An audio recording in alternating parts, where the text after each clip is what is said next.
Hello, Shirin. How are you doing? I'm good. How are you, Ben? Nice to see you. I'm doing really well. Firstly, thank you so much for spending time here at GTM Expertise. We're really very excited to have you on to talk through some of your insights in product marketing. So, very excited to talk through that. Um, Before we get on to the kind of topic, it would be really helpful if you could give us an introduction to yourself, perhaps a little bit about where you've been in terms of your career journey and what you're doing now. Yeah, of course. So, my background's product marketing. I've been doing product marketing for 12 years now. I started my product marketing career at Constant Contact. I was there from 2010 to 2014. And then I actually left tech for about a year and a half and I went into services, into recruitment. I'm still within product marketing and very quickly realized I missed being in tech and that fast paced, exciting environment. So I went from that company to Bright Cove, and I was last at Bright Cove, which is where we met.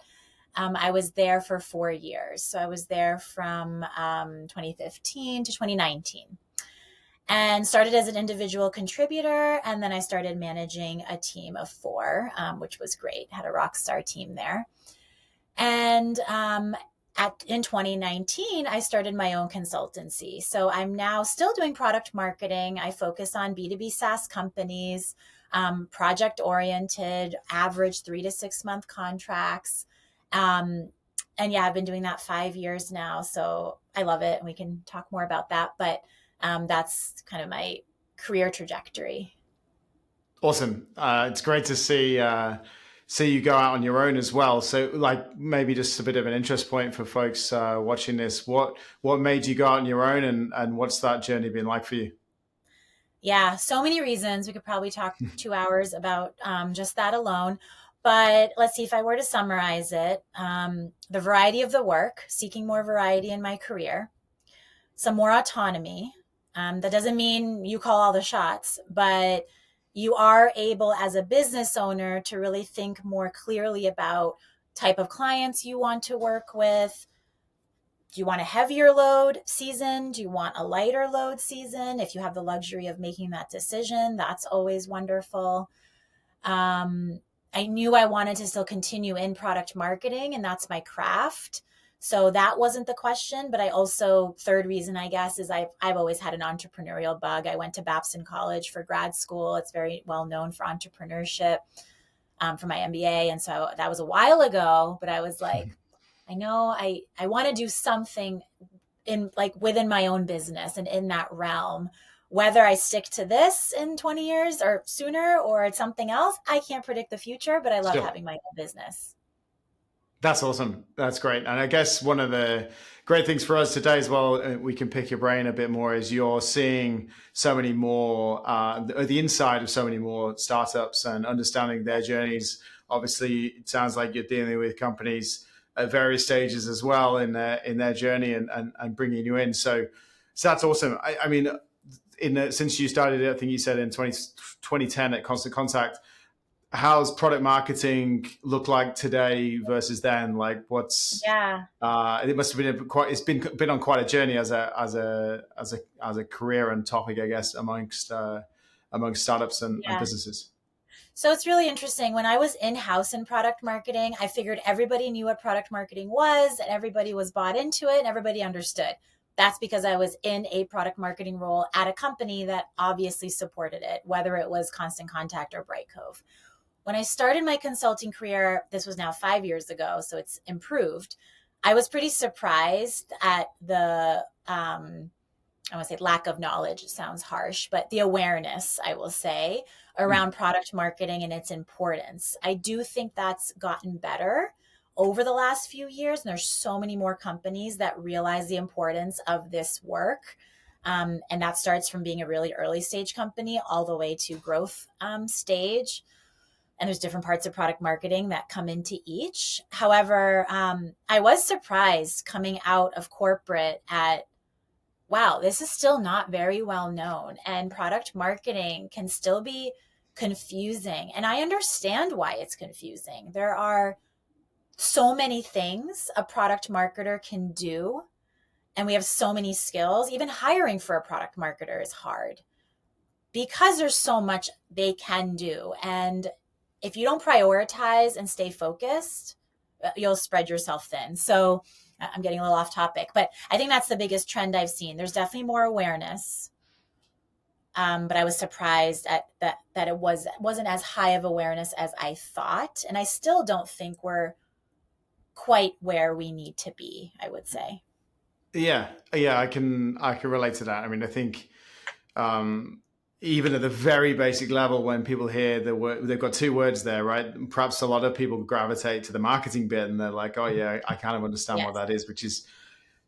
I'm going to explore more with you, but I'm pretty sure that's a long way off and away from what you're focused on. But like, what part of the journey do you found that people get into product marketing, or in your opinion, Yeah. what part of that startup journey should they be thinking about product marketing, and how does Yeah. that weave into what you do with them?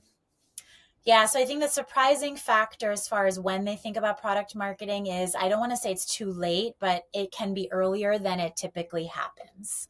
So oftentimes, what I've noticed with my own clients is you're almost waiting for, and they're not intentionally waiting, but it happens like this, waiting for a pain point, internally a pain point. Mm, Oh, our messaging is not landing. Sales is giving us feedback that we're not able to move to the next call in the sales stage. For example, we're noticing our churn rate is increasing, and it wasn't before. So and that doesn't mean it's just product marketing issue, but product marketing could be a part of that. um, so I think depending on the stage of the company, there's different product marketing needs, but you can start super early. I like to say with my prospective clients that if you have at least 80% an idea of your product, we can come in even there. Ideas in, you have a clear idea of a problem you're looking to solve. And I would say an idea, maybe assumptions on your ideal customer. Then we in product marketing can come in and start from product market fit. And that's not only in an early stage company. Product market fit is then, but if you're launching a couple new products 2 years later, it comes back. Positioning comes back, messaging comes back. So it's a continuous cycle, but you can start as early as that. My first client was 6 employees. They were pre-seed. This is not my most common client, I will mm, say, mm. but they had a very solid product offering. They were in the coaching business, and they knew who their audience is. They've already done a bit of a pilot, had a couple customers under their belt, but they knew they needed to get some of this positioning and messaging work in place in order to scale their team and ultimately grow. One other comment I'll make, because you reminded me, is there is a big distinction between marketing and product marketing. So whenever I get on a call with a prospective client, I often ask to hear their challenges Mm. first. Of course, introduce myself, all of that, talk a little bit about product marketing. I say, well, what triggered you to think about product marketing? And I do that because I want to hear, is the problem product marketing? Like, can we solve this with product marketing, or is this Mhm. a marketing problem? Is it a lead gen problem? Are we not targeting using the right channels to reach our audience? Where is the gap? So sometimes I disqualify my own prospects because I'll say, well, actually, I can't help you with that. This sounds like a different challenge. Right, right, and I think that's really important to dig into. Then, there's probably a few definitions out there of what product marketing is, and it doesn't really matter, because I think at the end of the day, is what matters to how a startup is using that kind of definition Yeah. of product marketing. But what is it to you, and how can you crisply define what product marketing is for someone who's Yeah. not sure of what it is? Yeah, there's so many so many answers to that question, but the one I use is, product marketing is very clearly sharing your product story to the right audiences through the right channels. And the channels are typically sales, marketing, and product teams that we work closely with. And I specifically said product story versus your whole story, because yes, there's elements of your company and market trends and all of that does go into positioning work and things like that. But I like to distinguish between branding work and more corporate level marketing work, vision, your company vision and mission. We don't quite tap into that. We work closely with corporate marketing teams on those. But we really want to dive into your product. So that's why I say creating and sharing a product story. They're also consistently sharing with the right audience through the right channels. But so much we can dive into all of that. But that's how I try to summarize it when somebody asks me. Perfect, perfect. And for us here at Go to Market Expertise, that's perfect because we believe that that blend of product sales and marketing is exactly where we So think key. there's a Yeah.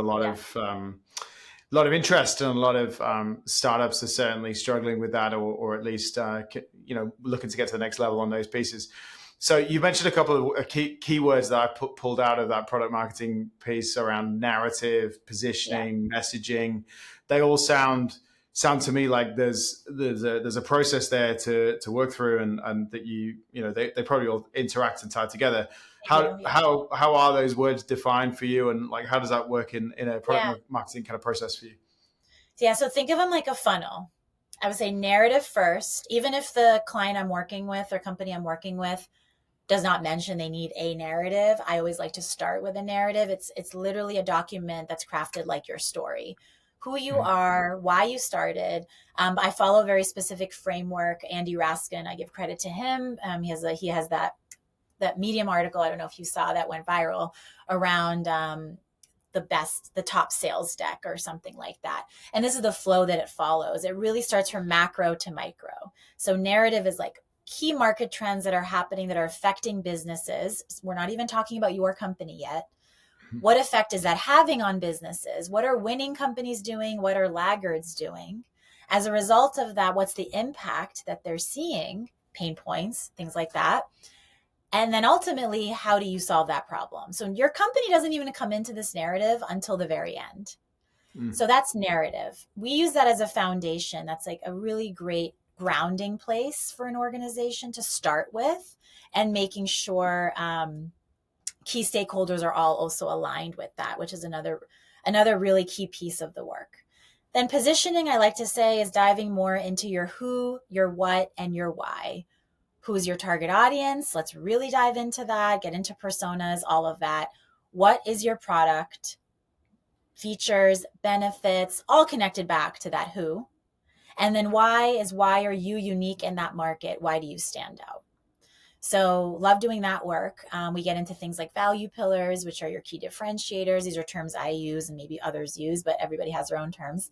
We get into outcome pillars, which I like to say is like, who cares? What's the ROI? What's the outcome of doing any of this for your customer? So, love working on that. And then the last one, messaging. So, you can see kind of a funnel here. So, narrative, Mm. very high level, getting into some positioning. And then now we're getting closer to customer facing language with messaging work. So that is taking the positioning and creating now supporting messages for them for each of the different pillars that we talked about, your differentiators, all comes together into these different documents. And what's really important through this whole process is alignment. Like, we don't work in a silo. Whether you're in-house or you're a consultant, it doesn't really matter. You can't work in a silo to create these. We need executive buy-in. We need to circulate this with sales, with product, with marketing. Super important that they're all bought in and agree. And it's interesting when I work with clients and I'll actually see and witness the differences in opinions when we work on these Mm. documents. But that's also part of the job. It's kind of cool to see that and help them come to a place that they agree. It's huge for the company because it's setting the direction for them. I'm sure you've Totally. experienced similar or gaps in this. Totally. Yeah, no, absolutely. And I was thinking a bit about that when you were referring to these, and like some startups kind of emerge with a product, and because in various ways, whether it's their passion, whether it's something that, it's something they really want to solve, Yeah. and sometimes all of this gets done kind of reverse engineered, doesn't it? And Yeah. they try and look back to this to get their story, and then the founder is often leading that charge, I guess, with the early customers, the early conversations, the early space. I'm curious to see in your mind, like, what are you seeing when you're observing these startups who have a founder led team, whether it's technical or they're a commercial leader, it doesn't really matter. Yeah. What are the trends you're seeing amongst those startups when they start to go out into the field with their narrative positioning and messaging and their first kind of interactions? What are you seeing in terms of trends with them? So one big trend I see is they don't often early enough work on these materials. And they, like I said earlier, and they often wait until they're feeling some sort of pain. One of the pains, and the second trend is that often these earlier stage companies and startups start with founder led sales. That makes sense. The Mm, founder knows the business, the founder knows the product. They're on every call, which is great to a certain extent. Then you can't scale from there. The minute you start to hire one other salesperson, you need to have these materials in place.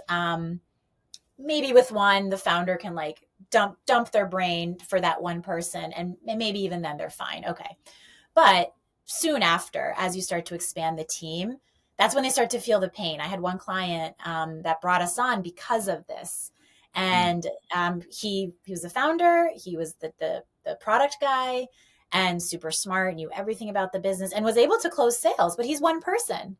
And so he realized this is just not scalable. So he brought us in so we can start documenting. And we literally interviewed him and got everything out of his brain, and spoke with a couple others on the exec team so we can document this and create enablement materials for sales so that they can go out and do similar. So those are the two trends I would say that come to mind first for earlier stage companies. mm, mm. Not working on these soon enough, and then transitioning from founder led sales. There's another trend I just thought of, but transitioning from founder led sales and not having the materials ready. The last one I will say is a trend I see is not taking full advantage when you have a smaller team of all the learnings.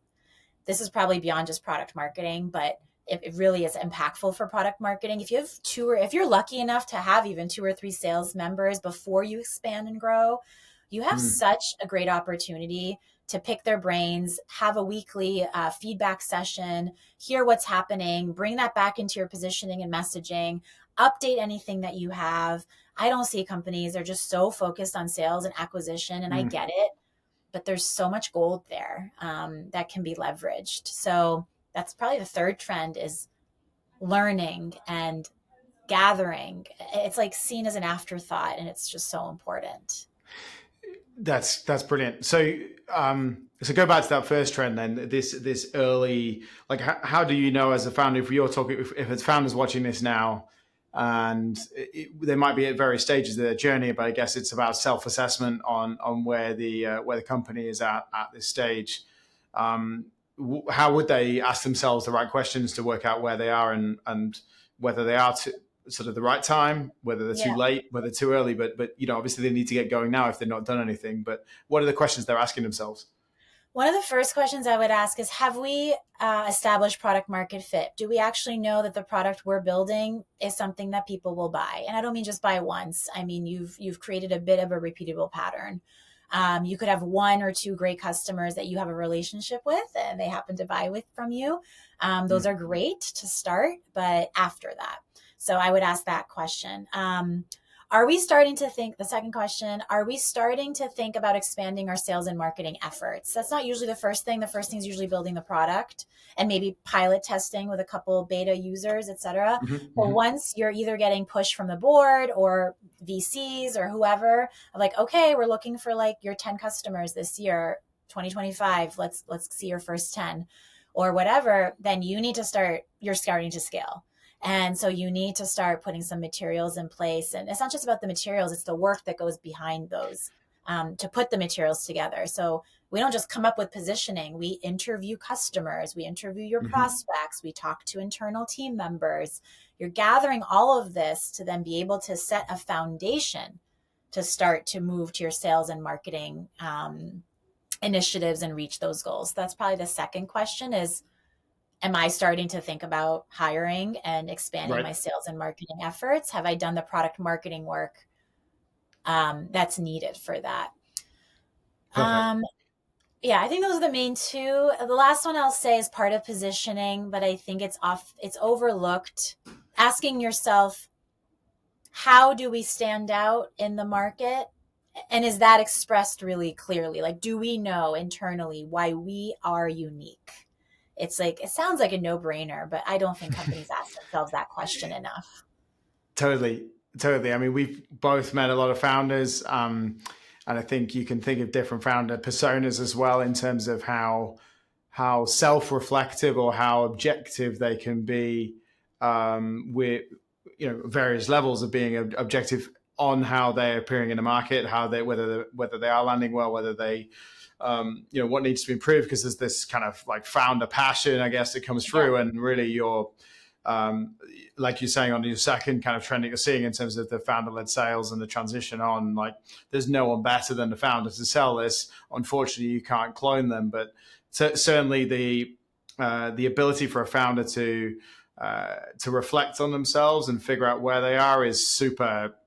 super I mean, important. it's a superpower compared to sort of just feeling like, well, this product's really good and we're just going to ram it home. Like it's not going to Yes. work. And so I think that's something we've seen quite a bit. And I think your trend on the transition, we had another one of our topics here was talking about that transition from in founder-led sales, Yeah. and certainly from a product marketing perspective, I think feeling like you're going to hire one, two, three, maybe salespeople, like that founder might be good at selling and can transfer the message very well and deal with it. Training someone else is not necessarily a founder skill, right? And Right. like even by just copying or by sales observing joint calls, anything like that, it's still not easy to transfer over. Like, how do you help a founder do that? You mentioned a couple of things in terms of in terms of how you might do it, but like Yeah. what is that really secret to be able to get that founder knowledge out and extract that knowledge?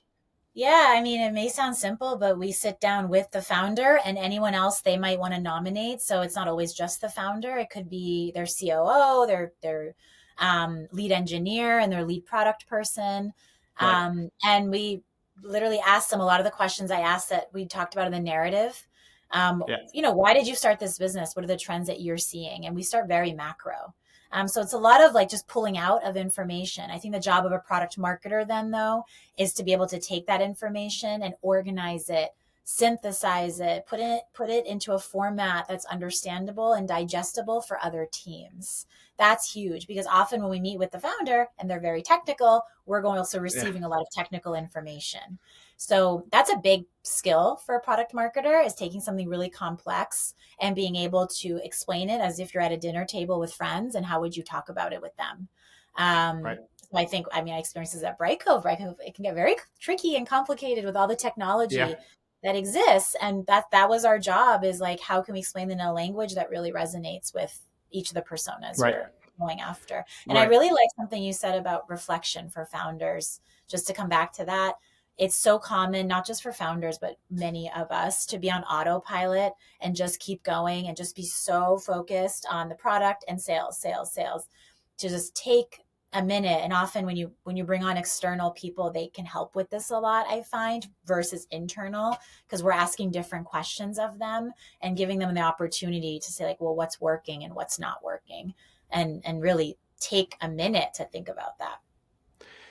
Totally. The a couple of the interactions we've had recently in that regard is we can ask the difficult questions without any emotional connection or attachment to the founder, right? The founder's first hires are likely to be pretty close to them. Maybe they're friends, colleagues, maybe they're just from outside, but either way you create a very tight bond and you have a certain way of working.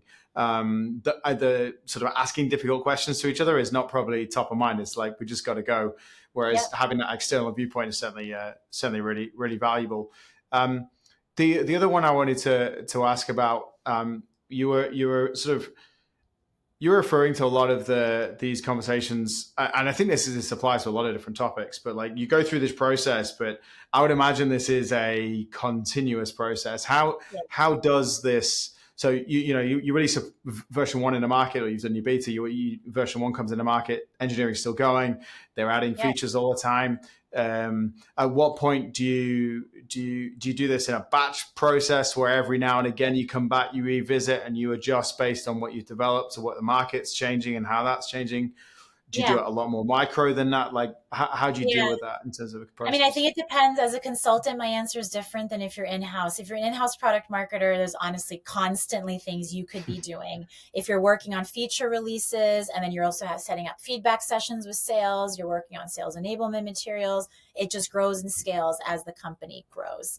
As a consultant and an external partner, I'm typically brought in for a very distinct project. And I like that. I prefer project based work because it allows us to be really focused and you have to prioritize. There's some that do retainer models and they're just with the company 20 hours a week and they might be with them for a year. That also works. You're just becoming a part time product marketer on their team and just doing continuous work. Mm, But I like the force function of coming in more in those batches, I guess, how you described it, mm, because you can still renew and work with us more, but we're looking at 3 months. What is the most critical work that you need to get done in the next 3 months as it relates to product marketing? Let's start there. And it really forces the company to have to prioritize and really think about their challenges. And that's what I think is so unique and cool for external partners versus in house. It's almost like you have more time from someone, you'll give them more things to do. mm, But if you have mm. less time, there's a what is it, Parkinson's law or something? There's a law. I'm That's right. forgetting. Yeah, But yeah, like more time you have, the more time you're going to take.